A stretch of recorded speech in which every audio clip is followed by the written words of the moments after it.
Hi! Hello, it's me, Miss Sam again from Park Primary, and today I thought it'd be really good if we get outside. So we have come to the forest. Now, why are we in the forest, I hear you ask? Very good question. So today's session is all about making connections. What do I mean when I say making connections? Well, what I mean is when we come to a text, when we read any kind of text, we don't come to it empty, do we? No, we don't. We have loads of different experiences that we can draw upon to help us understand the text a little bit better and to help us make those inferences that we've been talking so much about in these videos. So let's get going. Okay, so let's define some of the key terms that we're going to be using in today's session. The first one, intertextual connections. So we are going to be making some intertextual connections. What does that mean? Well, intertextual means that we're going to be looking at different texts that may have similar themes, or they may have a similar setting, or they might have characters that are similar or complete opposites of each other. And we're going to see if we can make any links between texts that we have read and the current text that we are reading at the moment. And our second definition will be personal connections. So we'll be making some personal connections too. Now, all that means is that I'm going to be drawing upon, and you are too, your different experiences that you have had just in life so far, really. So that's why I've decided to come to the forest, because recently I've been reading lots of different books that have a similar setting, the forest. So I've been making some intertextual connections, but I've also been making some personal connections with them, because when I come to the forest, I do get certain feelings. Sometimes when I come to the forest, I can feel really peaceful and I can feel just tranquil, because I can hear the sounds of nature, I can hear the rustling of leaves, and that can make me feel quite calm. But other times when I come to the forest, now it may be because it's a different time of day, or I'm just feeling a different way that day, but sometimes I can feel a little bit scared, and I can feel a little bit creeped out, because all of a sudden I'm seeing all these different shadows and the trees are making different shapes, and that can sometimes affect the way that I think about certain things when I read different texts set in the forest. Hey, Miss Sam, why do we need to even be here? And also, my second question, well, it's more of a comment really. My second question, why do we need to know this? Well, guys, we need to know this because, like we've said in previous videos, the authors to books don't give us every single bit of information. They want us to come with our own ideas and need to bring a little bit of ourselves into the story. So we need to think about things that we've read before. We need to think about places that we've been and just personal experiences, so that we can deepen our understanding of certain events or certain characters that happen in the story. Come on, guys, you know this. We're not given everything. Walk with me. Oh, let's go and talk over here. So let's make some intertextual connections. As I've been walking around the forest, there's a certain kind of story that has come to mind, and those are fairy tales. Now, I know that you're in year 5, but what's our take on fairy tales? Do we still read them? I know I do, and I'm a lot older than you, but I love a good fairy tale. Now, let's have a think about some fairy tales that we know. So, for example, let's have a think. We've got Hansel and Gretel, Snow White and the 7 Dwarfs. We've got Little Red Riding Hood. That's just to name but a few. What do they all have in common? Maybe where I am might give you a clue. Yes, they are all set in some way in the forest. Okay, so I've been reading a fairy tale recently.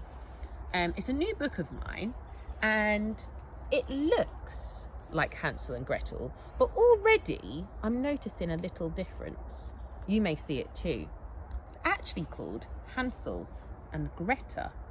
Okay, so already I'm making a personal connection, because I'm thinking of, who do I know called Greta?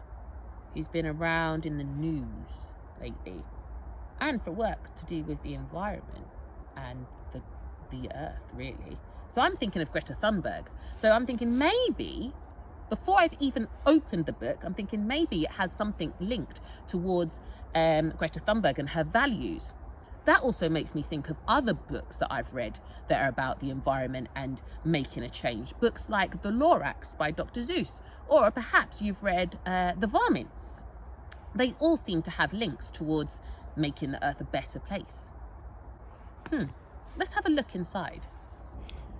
So I've just turned to this page in the book, and already I found a picture, and it is set in the forest, and it looks pretty sinister to me, actually.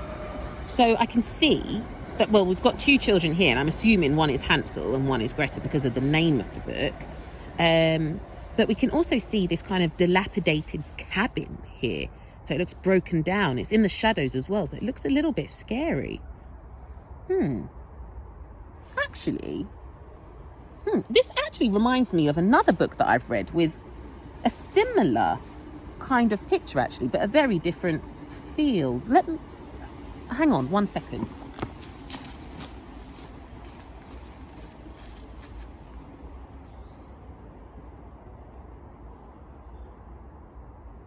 Yeah, this is the one. So, kind of reminded me of this book, The Enchanted Glade. Already you could probably tell that it's got quite a different feel to it because of the colours, but if we just turn to this first page, it's quite a similar setup to the Hansel and Greta book. So we have a house in the woods, in the forest. Granted, a very different kind of house, but it's still a house in the forest. And we do have two characters, one boy and one girl. I wonder if this will be useful when it comes to making any inferences. Okay, so let's make some inferences between the book that I'm currently reading now and the book I was reading just a moment ago, Hansel and Greta. Okay, so they're both set in the forest, and I wonder if, so even though the picture looked quite sinister in Hansel and Greta, I wonder if it might have a happy ending. So it might start dark, but actually turn out more like this. Also, I wonder if there'll be any magic in the story, because this seems quite magical. And in Hansel and Greta, it kind of seems quite otherworldly, a little bit dark, but still mysterious. So maybe something magical happens. I wonder if the two characters, so we've got a boy and a girl, usually they end up being the heroes of the story. And if we have heroes, then we have to have some kind of villain, don't we? So I wonder if there are any bad or mischievous characters in the story. I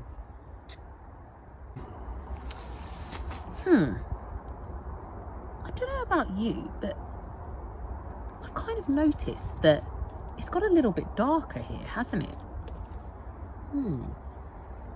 I'm thinking maybe with Hansel and Greta, I'm getting a little bit, actually, maybe it isn't like this, even though the setting is pretty similar, it's the forest. Maybe it's a little bit darker, actually. Reminds me of another text that I've read. Hang on, let me go and get it.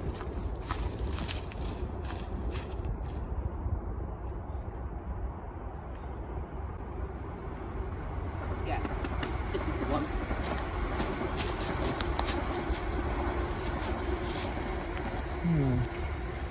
The ghost eye tree. Already by the cover I can tell that this definitely has a little bit more of a sinister feel to it. Oh, yeah. Already I can tell it's a little bit darker here. And maybe this makes me think, actually, this makes me think of being alone in the forest when it's dark and when the shadows have come out. Maybe this is more of the kind of inferences and connections I should be making to my story, Hansel and Greta. maybe the stories is going to get a little bit dark. Maybe it might show us the scarier side to the forest. I wonder. Right. Unfortunately, you didn't get to see this, but just as I was talking about, I'd finished talking about the dark and the forest and it being a scary place. Just as I did that, just behind me there, a massive branch fell off the tree directly onto the path that I was walking on just earlier. Let me show you. Wow. So this is what just fell from the trees up above. Yes, exactly. This huge piece of branch. I mean, it's not small, is it? So it's just, forgive me if I'm just a bit, but this was not planned. And now actually, I feel like I've made another personal connection with the forest, because actually I'm not feeling too safe standing under these trees. And it's making me feel a little bit, I'm not thinking about, magical things and the Enchanted Glade book. I'm very much thinking about negative or bad things happening. Actually, it also, so now this also reminds me of a book that I have, and is a very similar picture. If we zoom into this, you might see some similarities with the picture too.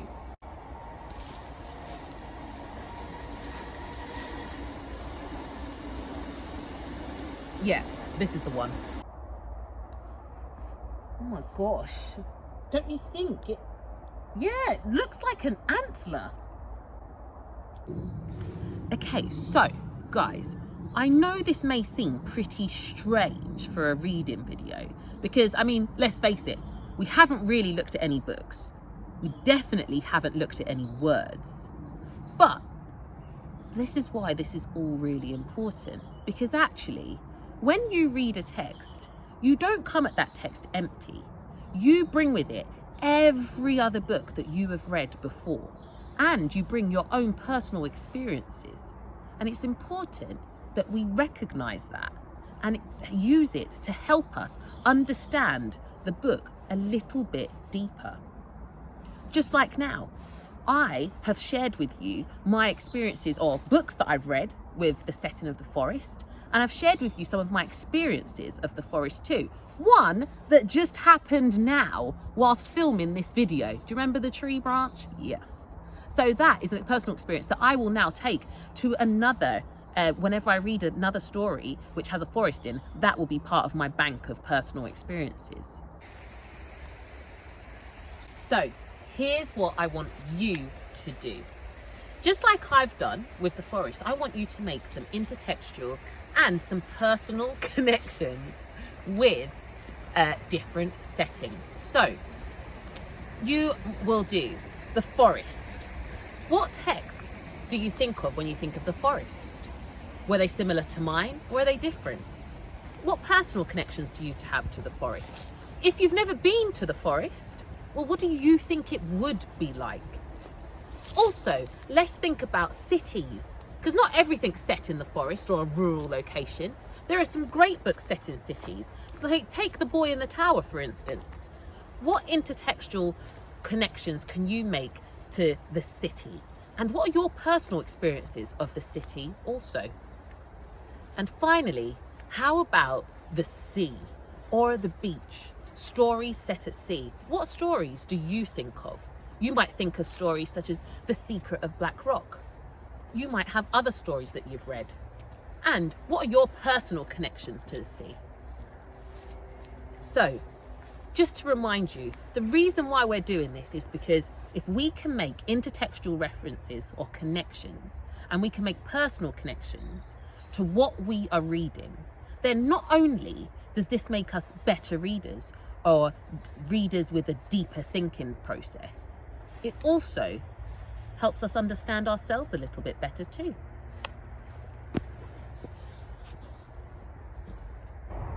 Oh, I've been Miss Sam from Park Primary School and I'm going home.